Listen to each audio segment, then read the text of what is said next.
The ability to control one's mind in times of struggle and adversity is what separates the resilient from those who crumble. For those on a path of passion and purpose, mental toughness is the foundation of the discipline needed daily when motivation starts to fade into the distance. One of the most respected Roman emperors who ever lived, Marcus Aurelius, understood the vast importance of being mentally strong in all aspects of life. When you arise in the morning, think of what a precious privilege it is to be alive, to breathe, to think, to enjoy, to love. Marcus knew the immense power of gratitude. By only starting off your morning by reminding yourself of what a blessing it truly is to have this opportunity at life, it sets you up for a more uplifting day. About a month ago, I made a video on creating a morning routine. One of the habits was to write down at least 3 things I'm grateful for.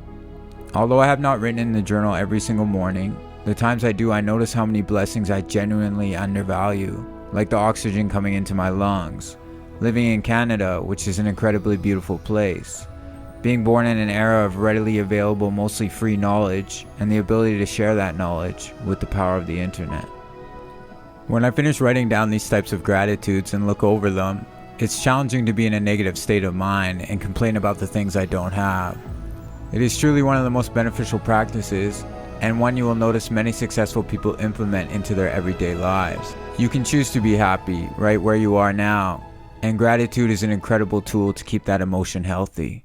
Waste no time arguing what a good man should be one. Many of us like to complain about our problems, what's holding us back from doing better. We live in a time where people complain and bicker about trivial things, endless conversations about what it means to be a good person instead of just going out and being one. Spend less time talking about what you want to happen in your life and instead go into the world and simply take action. A great leader does not have to speak a single word to have your respect. It is given to them through their efforts. Marcus is telling us to shift our focus from destructive thoughts and pointless conversations that change nothing, and instead go out into the world and be the change. We gain nothing from complaining about ourselves or our surrounding environment, but we have the world to gain by simply taking action on a daily basis. Picture yourself at a coffee shop, talking about the weather, the government, and your problems. Do you know how many people around the world are having the exact same trivial conversation? Why not instead ask yourself, what strengths do I have? Go out and develop those strengths, and then next time you sit down with your double-double, you'll really have something to talk about. You have power over your mind, not outside events. Realize this, and you will find strength. Many people allow outside events to control their perception, their emotional states, crushed by the negative opinion of one of their peers, or depressed because COVID has ruined their summer plans. But it is not what is happening externally that causes the emotion. It's simply your perception.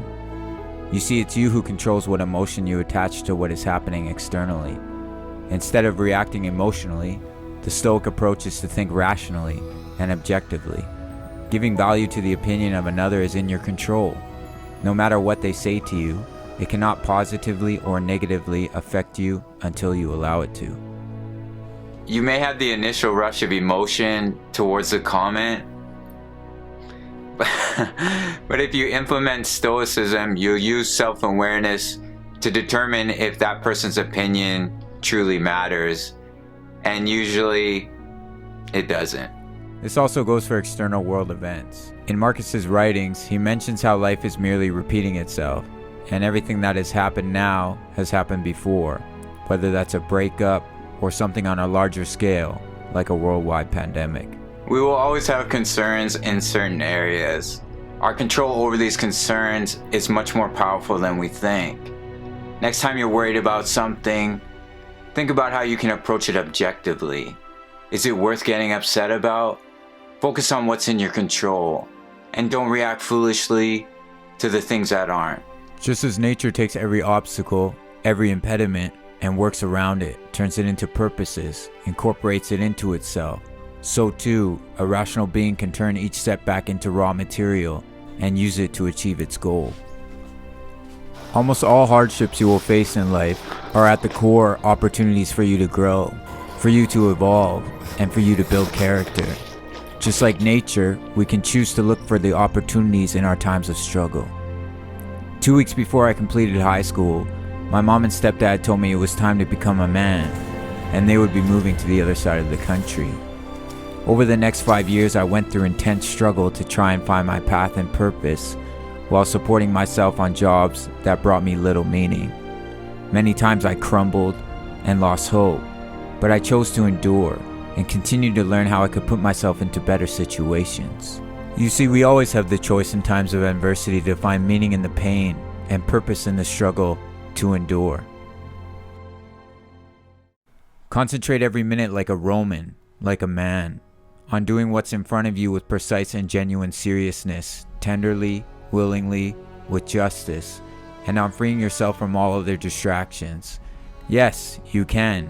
If you were doing everything as if it were the last thing that you were doing in your life, and stop being aimless, stop letting your emotions override what your mind tells you, stop being hypocritical, self-centered, irritable.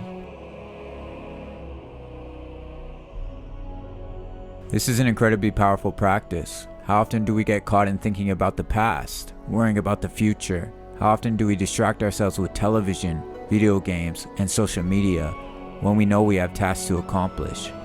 These are aimless activities that do nothing for our real lives. Marcus encourages us to focus on the purposeful task at hand. Keep your mind in the present. Think logically and objectively instead of emotionally. As an emperor of Rome, you can imagine how much of a struggle this would be. If a man of such incredible responsibility can focus on the task at hand as if it were his last and approach it wholeheartedly, we should be able to do the same with much more ease. So when you go to play that video game or watch that show on Netflix, you can enjoy the immense satisfaction that comes from genuine accomplishment and delayed gratification.